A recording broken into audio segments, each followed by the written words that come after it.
Ele foi presidente do Goldman Sachs no Brasil e do Banco de Investimentos do Citi na América Latina. Há 15 anos, fundou o BR Partners, hoje o maior banco de investimentos independente do Brasil. Em 2021, o BR Partners abriu seu capital na B3 e hoje vale o equivalente a 1 bilhão e 700 milhões de reais.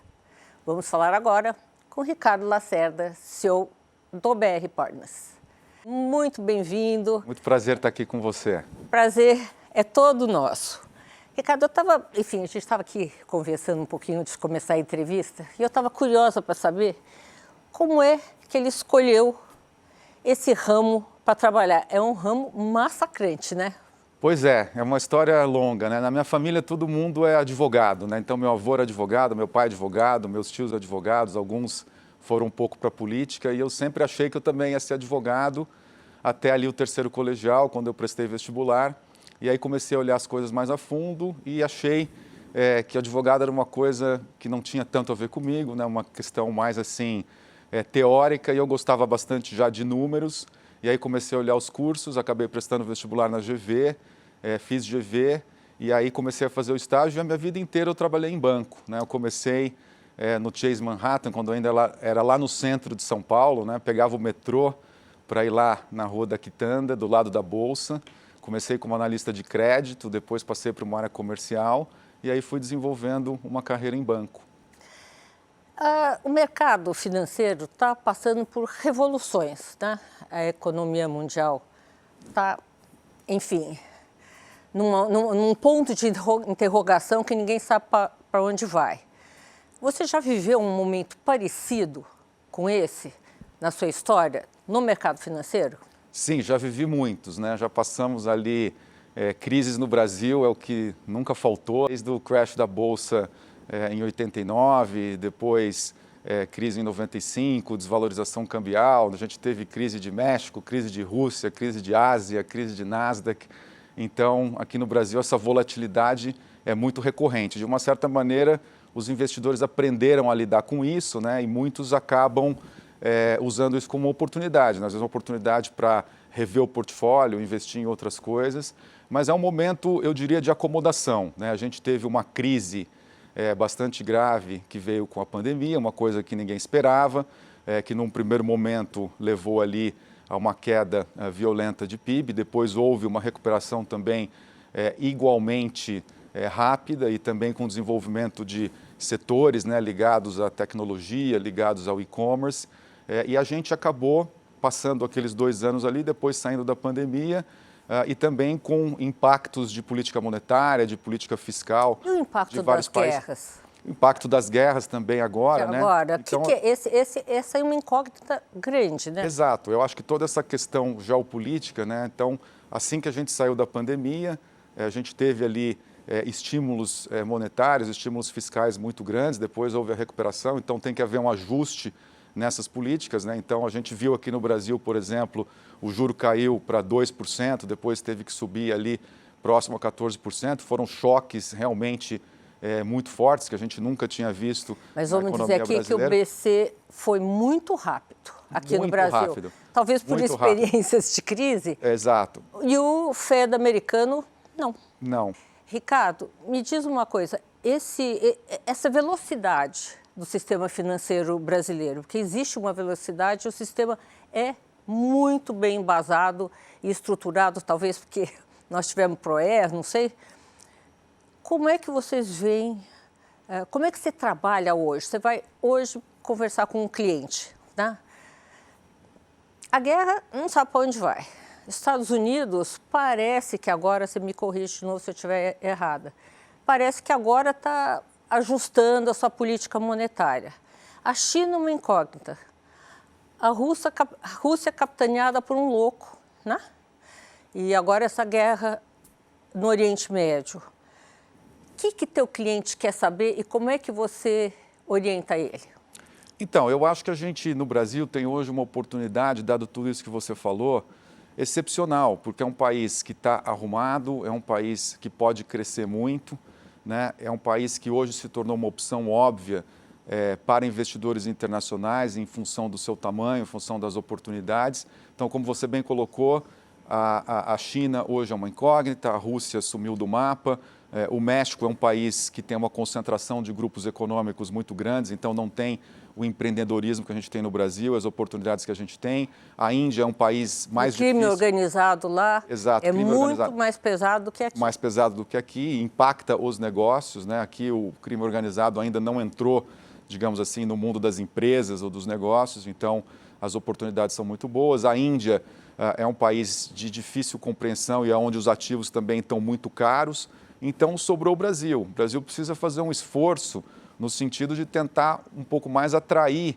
o investidor estrangeiro, né? Eu acho que precisa superar um pouco essas barreiras e essa postura também, muito do governo e um pouco do presidente Lula, que obviamente tem feito um trabalho muito bom de recuperação da imagem institucional do Brasil, mas por um outro lado ainda tem um discurso muito da década de 80 em relação ao capital estrangeiro, uma coisa extremamente ultrapassada, que eu acho que, dado o pragmatismo dele e a capacidade dele de comunicação, poderia ser um ativo para o Brasil, né, para realmente atrair o investidor estrangeiro. Eu acho que a oportunidade é única. E a gente vê isso, né, em alguns momentos, por exemplo, como dezembro, houve uma entrada brutal de dinheiro no Brasil por parte de investidores estrangeiros. Já depois, em janeiro, houve uma certa retração. A gente ainda vê uma volatilidade grande. É uma reação à comunicação do governo? Eu acho que menos. Eu não vejo um impacto direto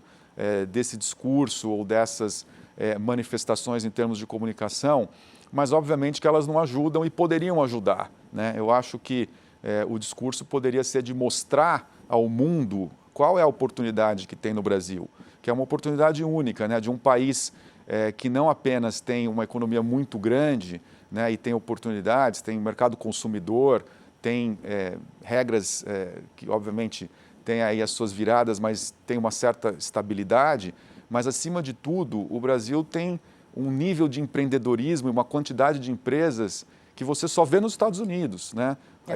Economias como o México, as economias europeias, elas são dominadas por poucos grupos econômicos, né? Que são grandes empresas que concentram uma parte muito grande. Aqui no Brasil, não, a gente tem um ambiente empreendedor incrível, né? O que é uma coisa surpreendente, né? Porque quando eu comecei a minha carreira, ali no final da década de 80, de 90, eu lembro que o Brasil era um mercado super concentrado, né? Você tinha alguns grandes grupos, né? O Grupo Votorantim, o Grupo Gerdau, você tinha poucos bancos, né? O mercado financeiro brasileiro era um oligopólio, né? Os bancos eu brinco que os bancos não eram os bancos, eles eram donos de tudo, né? Eles eram donos da Bolsa, da CETIP, dos cartões de crédito, das assets, das seguradoras, eram donos de absolutamente tudo. E isso mudou muito a partir ali do final da década de 90 e dos anos 2000, quando surgiram muitas empresas. Então, você tem uma economia... O BR Partners surgiu quando? Em 2009. Né? 2009. Então, você vê que a gente tem uma economia que tem muita burocracia, teve inflação alta, teve crises econômicas uma atrás da outra. Então, não é um ambiente óbvio para você ter um florescimento de empreendedores como você teve na economia americana. Mas, por outro lado, é o que a gente vê. Né? Então, engraçado. A que você atribui isso? Eu atribuo isso um pouco à lei de Darwin, né? O empreendedor brasileiro sobreviveu a tudo, né? Então, assim, quem conseguiu crescer enfrentando inflação de 100% ao mês, custos trabalhistas absurdos, sistema tributário completamente maluco, né? Calejado, vamos dizer. Quem conseguiu sobreviver a isso, sobrevive a qualquer coisa, né? O mais normal seria não ter sobrevivido e a gente ter, digamos assim, uma economia atrasada. Mas o fato é que aconteceu, né, essa primavera aí de empreendedores, e eu, por exemplo, trabalho nesse mercado há quase 40 anos, né, 35 anos, e toda semana, sem nenhum exagero, eu conheço uma nova empresa, um novo empreendedor que eu nunca tinha ouvido falar em diferentes setores, que a empresa fatura mais de 1 bilhão e que tem o potencial de abrir capital. Impressionante, é uma coisa, né? Impressionante. Então, essa é a grande oportunidade que eu acho que existe no Brasil. E nesses termos, como é que você direciona a BR Portas? BR Portas nasceu, você me corrige se eu estiver errada, fazendo fusões e aquisições, M&A, e agora está diversificando. Vocês até criaram um departamento de wealth management. Como é que eu traduzo isso? De gestão de fortunas. Gestão de fortunas. Isso. Como é que você vai dirigindo? Como é que você direciona? Quais são as diretrizes que você coloca? Quando a gente criou o BR Partners, a gente viu justamente ali, logo depois da crise de 2008, né?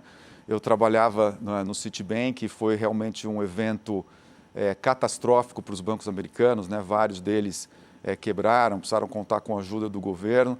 Então, deu para ver ali que iria haver uma mudança nesse sistema financeiro como a gente conhecia até aquele momento, né? Então, eu entrei no Citibank, por exemplo, a ação estava $57, né? Em 2006, e aí com a crise em 2008 a ação caiu para menos de $1, né? Então, foi assim, uma destruição de valor como a gente nunca viu, né? E outros bancos... Nem na crise de 29, né? Exato, e o Citi pelo menos sobreviveu, né? Teve vários outros ali que nem sobreviveram, né? Como o caso da Lehman. Então, foi realmente uma situação muito drástica, onde deu para perceber que haveria, digamos assim, uma mudança. Então, eu vi que tinha uma oportunidade da gente criar uma instituição financeira nova, né? Para servir clientes de maneira independente. E, basicamente, a gente começou como uma boutique ali de fusões e aquisições, né? Que é o background da minha carreira, é o que eu fiz maior parte da minha carreira, né? Vendendo empresas, né? Comprando, fazendo fusões. Começamos com 2 pessoas, né? Eu e mais um analista, numa sala emprestada de um investidor. Depois a gente foi juntando, aí crescemos um pouco rápido e até desalojamos o nosso investidor do escritório dele ali, até o nosso ficar pronto, né?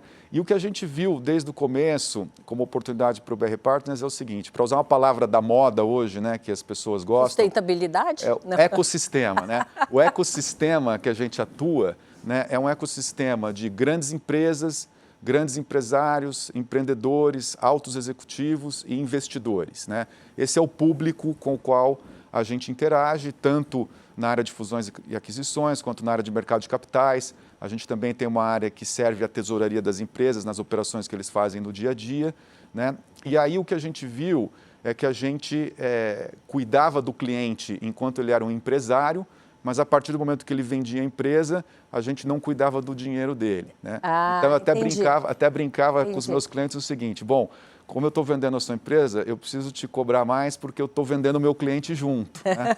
Você vai comprar uma Ferrari e ficar viajando para a Europa, e aí eu não tenho como te atender porque nós não estamos na parte de gestão de fortunas, né? Então agora a gente entrou nesse segmento. Quando é que vocês começaram? A gente começou em agosto do ano passado, né? Já fechamos o ano aí com uma boa atividade, vamos crescer, e agora a gente está buscando também fazer mais aquisições. Então, eu acho que tem uma oportunidade muito grande com tudo o que aconteceu no Brasil e também com essa disrupção que aconteceu no mercado financeiro. Como é que você vê os bancos de varejo no futuro, justamente como iniciativas com o Nubank, o C6? Né? Você tem aí um movimento muito rápido, um atendimento rápido, você não precisa de loja física. Como você vê esse mercado? Então, eu acho que, sem dúvida alguma, o mercado está caminhando 100% para isso, né? Eu acho que o Nubank e o sucesso do Nubank, que, sem dúvida alguma, é a operação de maior sucesso e que tem ganho market share, e não apenas tem milhões e milhões de clientes, mas tem clientes que usam o banco de maneira recorrente, como sendo o primeiro banco, né?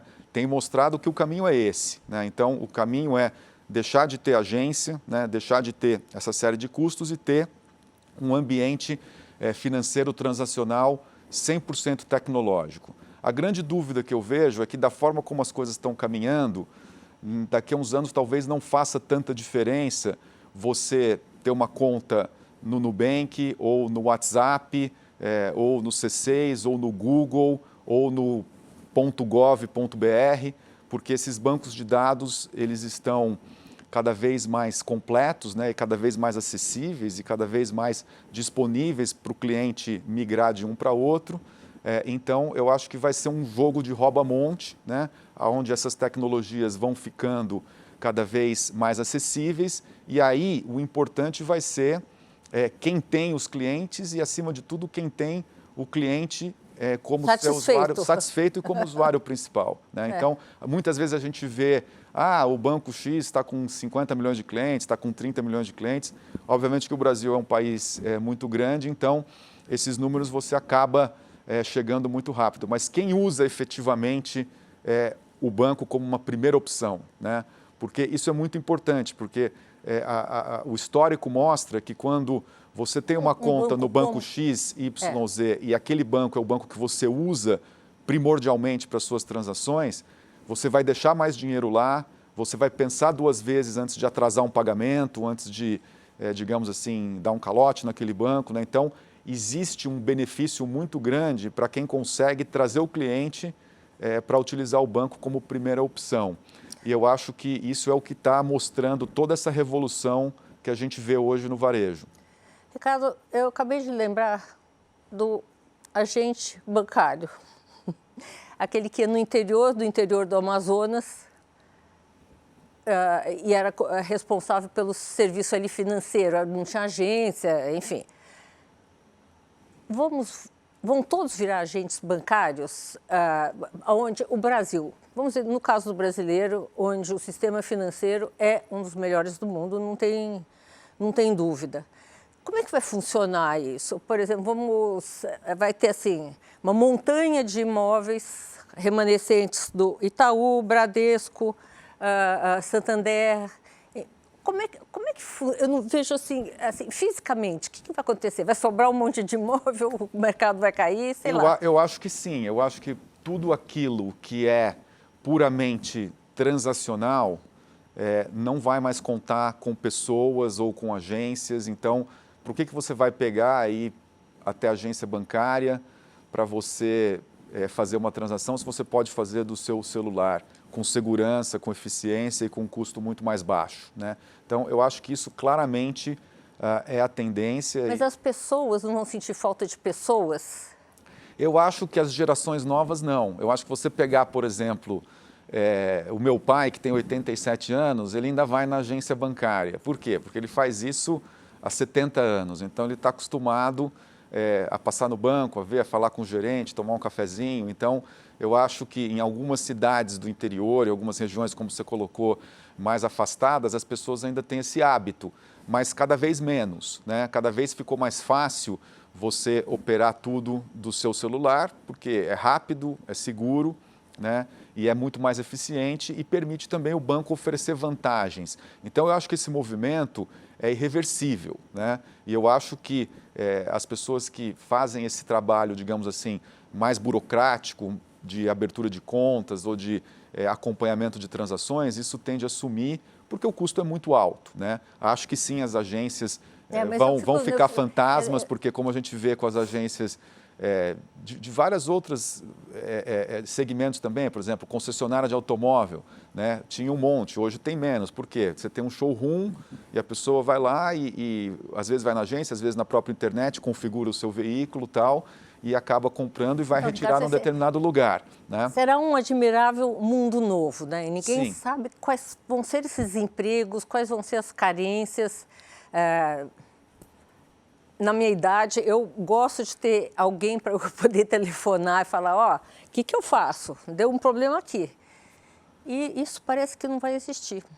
Eu acho que o que vai existir, e aquilo que eu acredito muito, e é aquilo que a gente no BR Partners se posiciona, eu acho que o setor financeiro, ele envolve transações, mas ele envolve também assessoria, ele envolve também aconselhamento para empresas, aconselhamento para executivos, para investidores, de como alocar os seus recursos. Um gerente virtual. Exato. Então, eu acho que isso não vai sumir. Eu acho que isso é uma coisa que é insubstituível, seja por tecnologia, seja por inteligência artificial, né? Essa capacidade que você tem de assessorar o seu cliente, de dar o melhor aconselhamento, né? Existe, obviamente, uma questão fiduciária também de você atender o seu cliente de acordo com os objetivos que ele tem, né? De dar um aconselhamento adequado para o tipo de investimento que ele precisa fazer. Isso é menos provável de ser substituído por tecnologia, porque isso envolve digamos assim... Uma análise Exato. do conjunto de dados. Exato. Né? Eu brinco que, enfim, quem tem habilidades cognitivas hoje está sendo mais requisitado do que o técnico. Né? O técnico, Exato. você dá um Google. Né?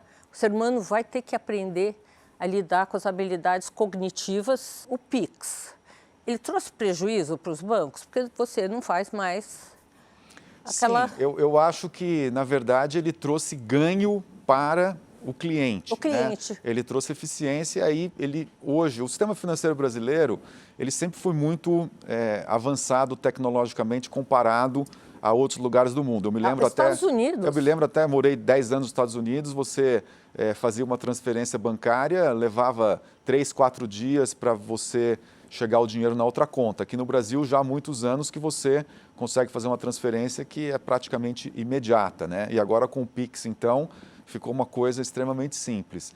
Mas eu acho que isso é uma... O Pix não existe em outros lugares do mundo, né? Estou errada? Exato. Não existe, né? É uma simplificação da transação para poder favorecer o cliente. Então, o banco deixa de ganhar com aquilo, ele tem que buscar ganhar com outras coisas, oferecer um serviço para o cliente que de fato tenha valor, né? Porque os serviços financeiros são muito amplos e eles vão continuar, né? Eu acho que essa revolução tecnológica que ela tem feito é tirar dos bancos cobranças que não faziam sentido, né? Você cobrar para movimentar a conta, para emitir um extrato bancário, né? Isso sempre teve, né? A gente ia lá no banco, tinha taxa disso, taxa daquilo. Perderam uma receita grande, Perderam né? uma receita porque o mercado se tornou muito mais eficiente. Ganharam do outro lado, com mais gente fazendo... Não, eu acho que não ganharam do outro lado, né, em relação a isso. Isso foi realmente, digamos assim, uma destruição de valor para o setor financeiro, mas foi um ganho para o cliente, né? E esse ganho para o cliente pode se traduzir em outras receitas para o mercado financeiro, receitas de investimento, receitas de outros produtos, né, como seguro, como financiamento, como uma série de coisas aonde o banco vai aí estar cobrando por um serviço que ele efetivamente está fazendo e que gera valor para o cliente. Então, eu acho que esse processo é muito importante para reduzir o custo financeiro da sociedade. O setor financeiro não vai desaparecer, mas ele está sofrendo desafios muito grandes o tempo todo, e quem não abrir os olhos e não se adaptar e não buscar, digamos assim, o caminho correto, tende a desaparecer. Ricardo, o nosso tempo está curto, mas eu não quero terminar antes de te explorar numa outra vertente. Você começou na BR Partners lidando com empresas, fusões, aquisições e tal. A ótica financeira aplicada a empresas, né? Ela funciona? Deixa eu completar meu raciocínio. Há uns anos atrás, eu, conversando com um banqueiro bastante conhecido, e eu fiz o seguinte comentário: olha, os investimentos que você fez em setores de empresas, enfim, economia que eles chamam real, entre aspas, não deram muito certo. Por quê? Me explicou o seguinte: se você entra com visão financeira numa empresa que o negócio dela é a médio, a longo prazo, pode atrapalhar. Você acha que isso, hoje em dia, continua atrapalhando? Que aquela rapidez de retorno, tem que dar tanto de retorno, tem que isso, aqui. Você entra numa empresa que fala: olha, isso aqui vai dar lucro a médio e longo prazo. Como é que encaixa as duas coisas? Então, existe realmente uma dificuldade para você encaixar isso, porque o setor financeiro é muito dinâmico, né? Isso não são só os bancos, são os fundos de investimento, eles olham as empresas e tem muito aquela ânsia pelo resultado do trimestre, né? Então, a empresa abriu o capital, qual vai ser o seu resultado no próximo trimestre? Tem muito fundo que se diz, digamos assim, fundamentalista, que olha o crescimento a longuíssimo prazo, a médio e longo prazo, mas na prática ele também está um pouco viciado no cassino ali, querendo que a ação suba, né? O famoso price action, né? Que é quando a ação descola e tem um aumento muito rápido. Então, você tem de tudo, né? Eu acho, inclusive, por exemplo, que você pega uma empresa, por exemplo, como a Boeing nos Estados Unidos, que é uma empresa emblemática e que, basicamente, foi muito prejudicada justamente por essa mentalidade, né? Porque buscando ali resultados trimestrais de curtíssimo prazo, ela acabou não fazendo investimentos, não fazendo transições tecnológicas que seriam muito importantes, e aí ela está pagando o preço agora com produtos desatualizados, com essa série de problemas que ela teve lá. Você acha que essa adaptação também está acontecendo? Eu acho que essa adaptação está acontecendo. Agora, eu acho que você tem de tudo no mercado financeiro. Você tem investidores que são mais de curto prazo, você tem investidores que são mais de longo prazo, que estão dispostos a dar um voto de confiança nas empresas para o longo prazo, mas, em geral, o mercado pressiona muito. Então, acho que a empresa também, a forma que a gente procura fazer no BR Partners é ser muito transparente com os nossos investidores. Se você está achando que o nosso negócio vai multiplicar por 10 em 1 ano, 2 anos, não investe com a gente, porque não é essa a nossa proposta. A nossa proposta é de entregar um crescimento de 20% a 25% ao ano, com retorno por volta de 20%, é o que a gente tem feito consistentemente ao longo dos últimos 15 anos, é o que a gente espera fazer também para o futuro. Agora, tem gente que também vende fumaça, né? Então, vai crescer, porque o meu negócio é muito escalável, eu vou chegar a não sei quantos milhões de clientes. Aí vai dessa dinâmica de cada um e quanto de risco cada um está disposto a correr. Quem tem mais pé no chão, né? Exato. E acredita numa coisa mais sustentável. real, sustentável. É verdade. Ricardo, muito obrigada por nossa conversa. Gente, eu tenho uma lista enorme, não toquei na gestão da transição energética, nos fundos de gestão, mas você vai voltar aqui. Tá ótimo. Muito obrigado pela oportunidade. Obrigado a todos. Gente, o programa de hoje está terminando. Obrigada pela companhia e até a semana que vem, aqui no Band News.